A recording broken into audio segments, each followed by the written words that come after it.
Namo tassa bhagavato arahato samma sambuddhassa. The subject of the discourse today is enlightenment as a process of spiritual development. Last time we mentioned, we illustrated this process in the form of a tower house. I will repeat that analogy once again to refresh your memory.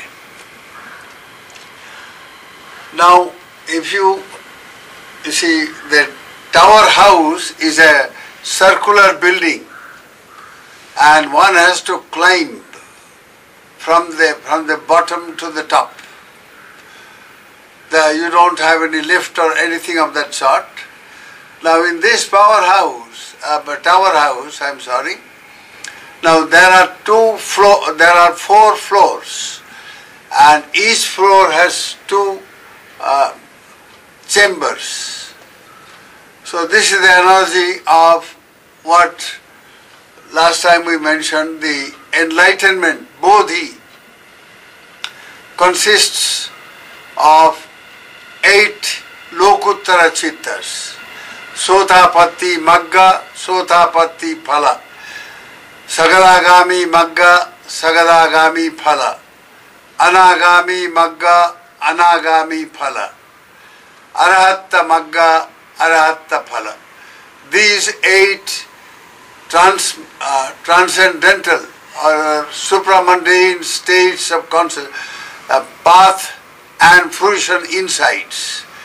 They are states of insights in the form of direct experience of reality.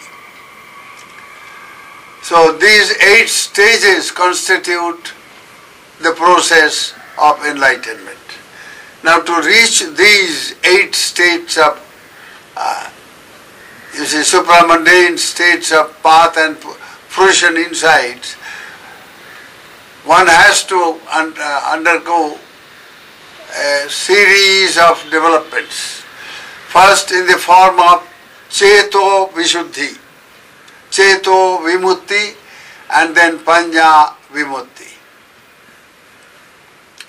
Vimutti means liberation or emancipation, freedom. Now, Cheto Vimutti means freedom of mind or liberation of mind. And Panya Vimukti means liberation through wisdom. So these are 2 different processes. Liberation of mind is brought about by the 7 stages of purification of the mind. Now, spiritual development and purification of one's actions and mind, they are really synonymous. You can, without purifying one's conduct, that is Shila, one cannot achieve at least a modicum of purification of mind. Now, through Shila, one purifies one's conduct. That means one's actions. Normally, actions are tainted. They are colored or tainted by mental defilements. So by undertaking Shila, by undertaking precepts of morality, one not only purifies the actions, because all actions ultimately arise from mind. So to purify the mind, one must start with purification of actions, and that is Sila. So when one purifies conduct or action by undertaking moral precepts and other moral disciplines, there are 4 distinct types of moral disciplines, but that is not the subject today. That's an elaboration on this which we will take up later on. But now the general understanding of the whole thing, of the subject, you see, for a general understanding, we just stick to this, that purification starts with purification of one's conduct by way of moral discipline, by way of undertaking precepts and other moral disciplines. And there, as we purify our conduct, we also purify the mind. Because from mind arises all actions, therefore they are interrelated, interdependent. So as we purify our actions by undertaking moral discipline, Shila, we also purify the mind up to a point. Now, therefore, along with practicing Shila or virtuous life, you see, one must also undertake to discipline the mind in a very specific and methodical manner by way of practicing meditation. So when we practice meditation, we bring about a further cleansing of the mind.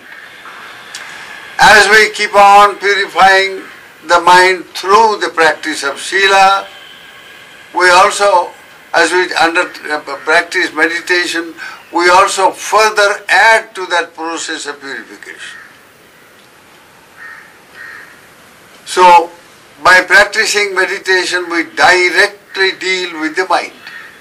By practicing Sila, we are not directly dealing as such, but as an associated factor, you see, Sila, you see, contributes to the purification of mind. So, along with Sila, as you practice meditation, you bring about what is called Chitta Vishuddhi. So, in the first stage, you see, as one prepares oneself for the attainment of enlightenment, one must go through this spiritual discipline. First of all, purify your conduct and thereby also purify the mind up to a point. And as this process goes on, you further, as with meditation, you directly bring about purity of mind. So, step by step progress. There are the 7 Vishuddhis. Vishuddhi means purification. So you bring about Shila Vishuddhi, purification of conduct, by living a virtuous life, following the moral precepts and so on. With this discipline you bring about a purification of conduct and the karma, all the activities that we are engaged in, volitional activities. Then in the next step, actually they go on together. You bring about Chitta Vishuddhi, the purification of mind, by directly dealing with the mind through meditation. There are ever so many methods of practicing meditation, and one must choose a particular technique of meditation that suits one's temperament and one's dispositions, mental dispositions. So, with the help of a meditation master, meditation teacher, you can easily choose and keep on practicing and benefit from it. Now, with by bringing about purification at these 2 levels, you take up the 3rd level, it is Ditthi Vishuddhi. Ditthi means the purification of understanding. Samma Ditthi, right understanding. Now as we develop our understanding, which is different from merely thinking. Thinking is a mental activity and it's an intellectual pursuit, and it need not necessarily clear up the mind or clear up one's comprehension. So understanding by thinking aright, thinking rightly, we bring about comprehension of reality. Comprehension is a total grasp of the facts underlying anything, underlying things. Now whenever, for instance, if you are talking, if you are habituated to talk, you can keep on talking in a mechanical way without really affecting the mind. But if you are talking on the basis of understanding the reality of a particular topic or whatever you are talking on. So with this understanding, coupled with understanding, if you talk, then this speech contributes to the further purification of understanding, and in that way further purification of comprehension of reality. So by purifying one's understanding of reality, which boils down to understanding of life itself. Now for instance, normally people refer to themselves as I am so and so. I will give some example to make the subject clear. So I am so and so, I own this, etang mama, eso hamasmi, eso me attati. This is me, and this is mine. Sense of belonging, sense of ownership. I am this is me, and so on. So everything, this self-centered thinking in terms of I-ness and myness and so on, now that completely distorts the reality of things. In reality there is no such thing as I or mine, or this belonging to me, that belonging to me, no. Ultimately what we call I relates to one's body and mind. And if you analyze the body, you see, on the basis of right view and right understanding of reality, then you will see ultimately the body is nothing but, you see, a conglomeration of many parts, all kinds of different parts, all put together.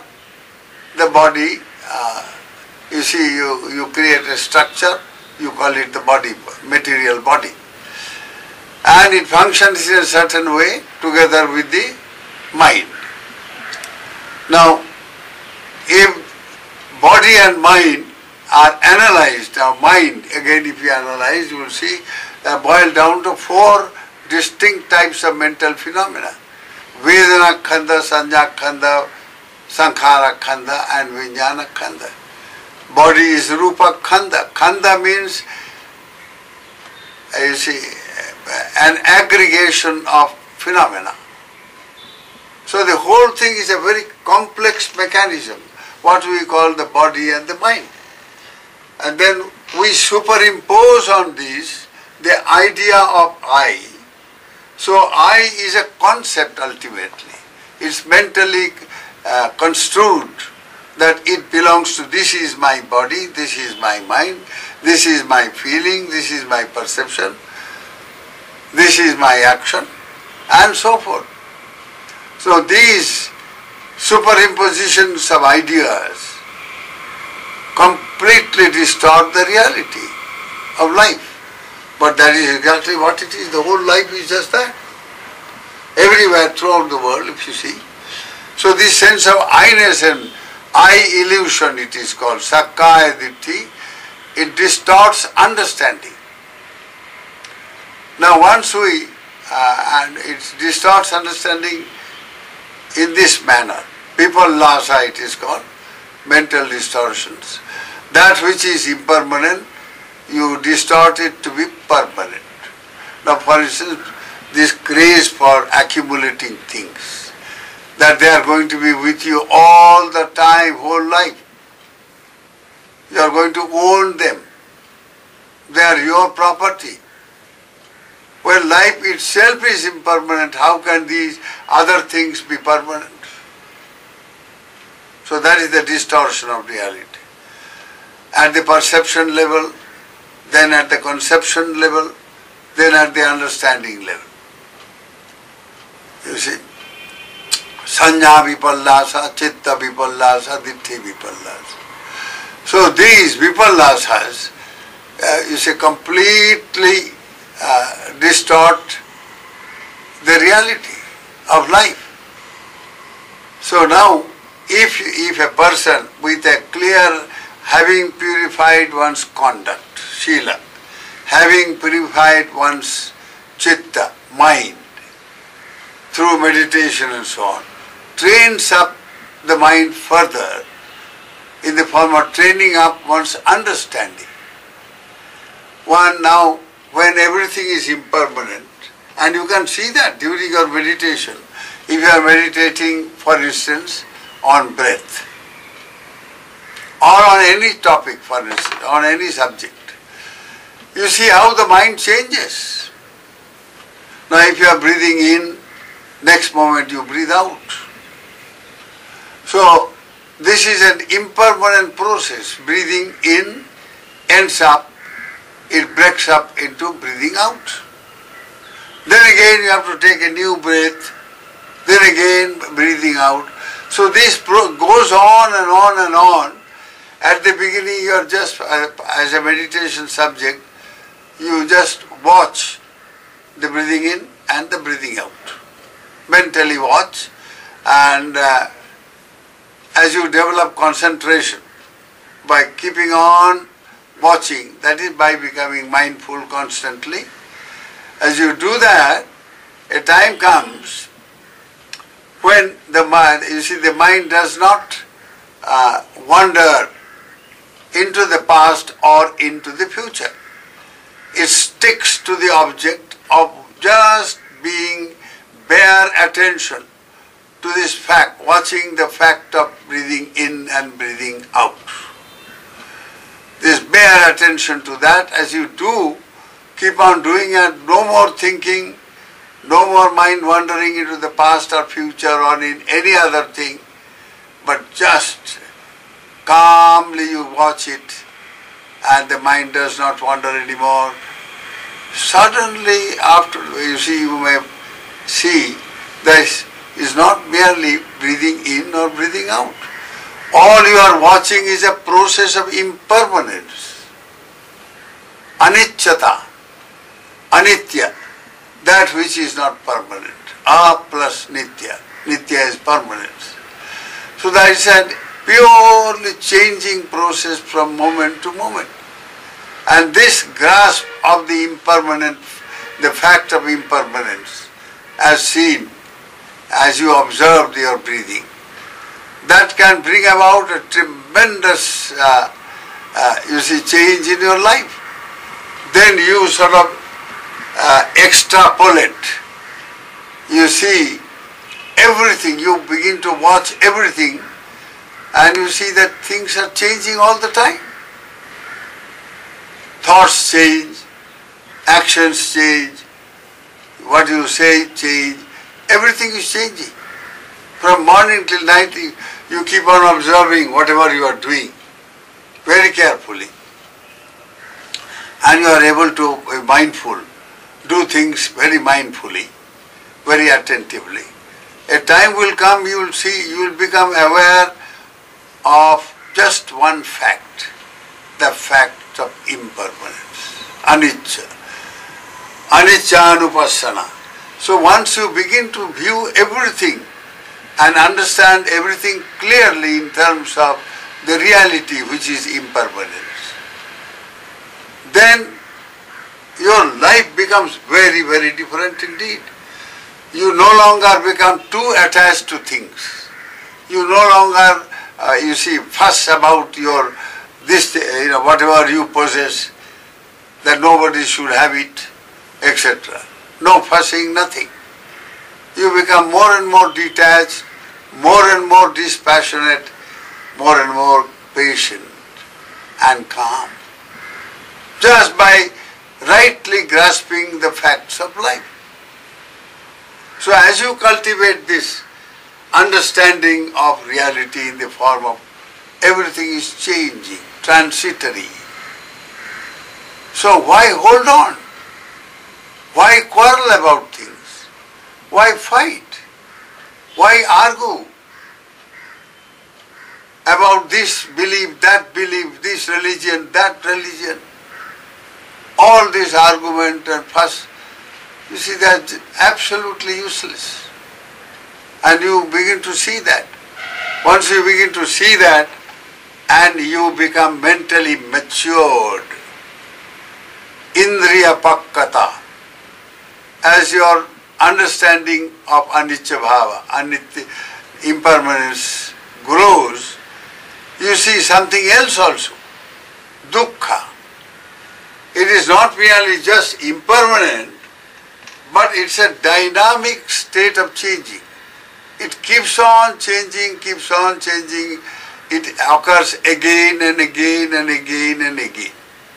And there is no end to this process of again and again. Punarapi, punarapi, punarapi. So this awareness of again and again occurring and no end to this, you become aware that it's a cycle. Cycle of, you see, arising, continuing and ending. Uppatti, Thiti, Bhanga. These 3 points of impermanence, this cycle, 3 points of a cycle, once it becomes clear, then you see everything in life is subject to that. And there now your understanding grows, because more and more matures into what is called dukkhanupassana, understanding of the basic unsatisfactoriness of things. You really cannot be satisfied when things keeps on occurring again and again and again. You feel a sense of pilanam. Pilanam means a kind of oppression. You see, you are meditating, again and again the same thoughts occur. However much you dispense with them, you throw them out. They keep on coming up. In meditation, you keep your mind becomes calm and happy and all that. When you are again back into your day-to-day life, again the same things come up again and again. You become angry again and again. You become greedy again and again. You become cunning again and again. All these things keep on occurring, and then you have a sense of, you see, oppression. That is pilana svabhava. That is another nature of dukkha. You are now having a clear-cut understanding of the nature of dukkha, the unsatisfactoriness, because it occurs again and again, endlessly. There is no end to anything. Now if you are a farmer, suddenly you become aware, every morning I have to go and carry this, all this stuff with me and till the ground and keep on doing the various agricultural operations, bring forth the crop, do all that, and again the crop is, after you have harvested, then again the whole thing is empty. Then again you start again. So this again and again business and you see the varied operations involved in the agricultural, in that profession. So he gets tired of that and he says, what is all this? There is no end to this. Or if you are a housewife, you have to cook day in, day out. Or if you are just a householder, you see, you are very observant, you keep to your Panchashila, you follow the 5 precepts very, very sincerely and calm down your mind in that way, purify your mind, you don't get upset for little things anymore. Then you practice little meditation every day, morning and evening. You practice metta bhavana, universal love, and you get over this habit of becoming angry or temperamental.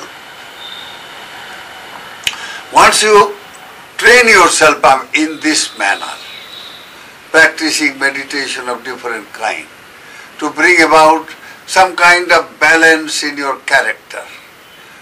To overcome greed, you see that just as the body has got an attractive aspect, body also has got a very foul aspect. Just as this food it has got an aspect of, it appears very, very attractive and you like to eat, enjoy.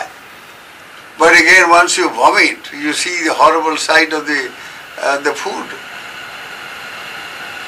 Or every day as you keep on, observing. So a kind of disenchantment, nibbida, comes in, based upon a clear understanding of anicchata, dukkhata and anatta. Anatta is deeper. See, once you have a clear understanding of anicca, then dukkha, then you will see in the breath itself. I gave you the example of breathing. At the beginning you are just trying to focus your mind and watch this process of this respiration, breathing in and breathing out. And when you successfully do it and get rid of all intruding thoughts, and the mind is very calm, and you see the breath increasingly brings about stillness of mind, calmness. You feel very happy. A piti arises, joy arises. So after a time, once you training up like that, when the mind becomes very calm and all, you see the breathing is not just in and out. You see behind it there is the law of impermanence. Similarly, the law of unsatisfactory. It's all in a cycle. Then you become aware of anatta too. This anatta brings about a profound change in mind. It does away with all this self-centered tendency, this selfishness and egotism and all that. You see, you become aware that just as you breathe in, there are two things, very clear-cut process. One is a breathing in, the other is breathing out. Now they are interdependent. Though they are disparate and completely opposite processes, yet they are interdependent. You see, when you breathe in, you are able to breathe in because the previous one was breathing out. You are able to throw the breath out. You empty the breath. That is what you are able to breathe in afresh. And once you reach to the climax of breathing in, you see automatically it breaks up, bhanga. It breaks up and breathing out takes place on its own.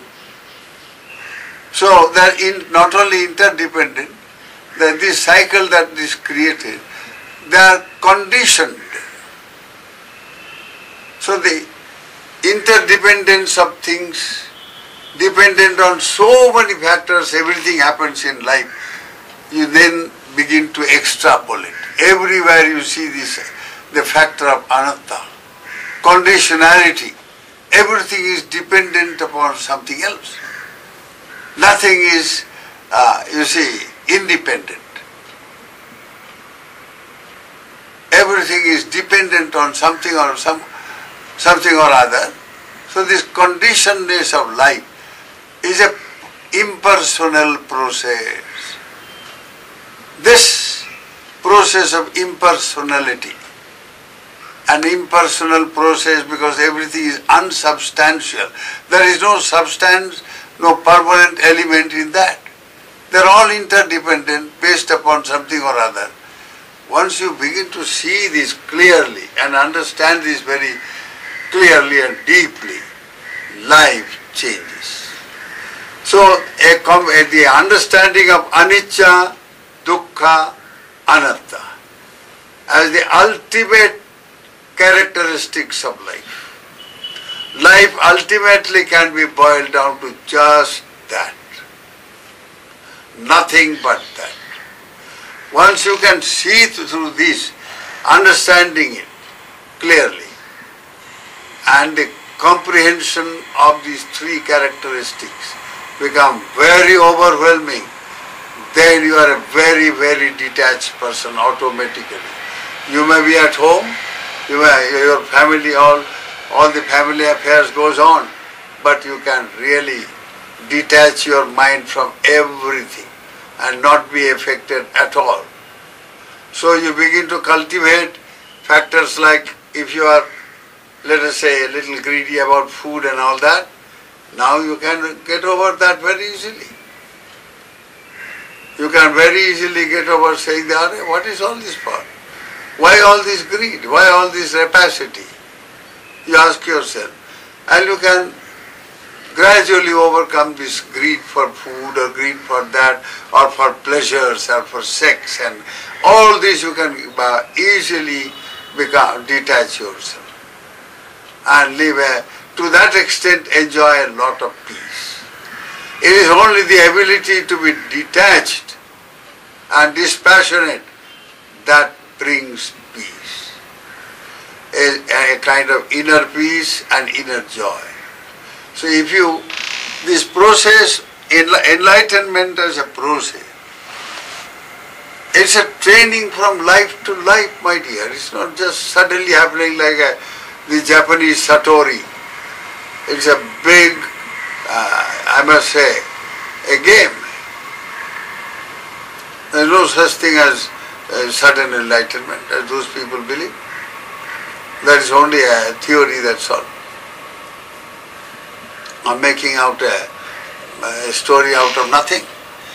So, yeah, it is a process of development and unfoldment. So it starts with Shila Vishuddhi, purification of conduct, live the virtuous life, live the Panchashila, you will see there is a great change in your life. Then meditate, Chitta Vishuddhi, bring about purification of mind, and your happiness will know no bounds at all. You are no longer troubled by petty little things in life. Then further you go, Ditthi Vishuddhi, the purification of views, purification of understanding. See things as they really are and not be carried away by as they appear to be. Now this ability, this maturity of mind, once you come to that, you have achieved a great deal and you are on the right path leading to enlightenment. With this I conclude. May the blessings of Bhagavan Buddha, Dhamma and Sangha surround your lives with wisdom and well-being. May you all be happy and well.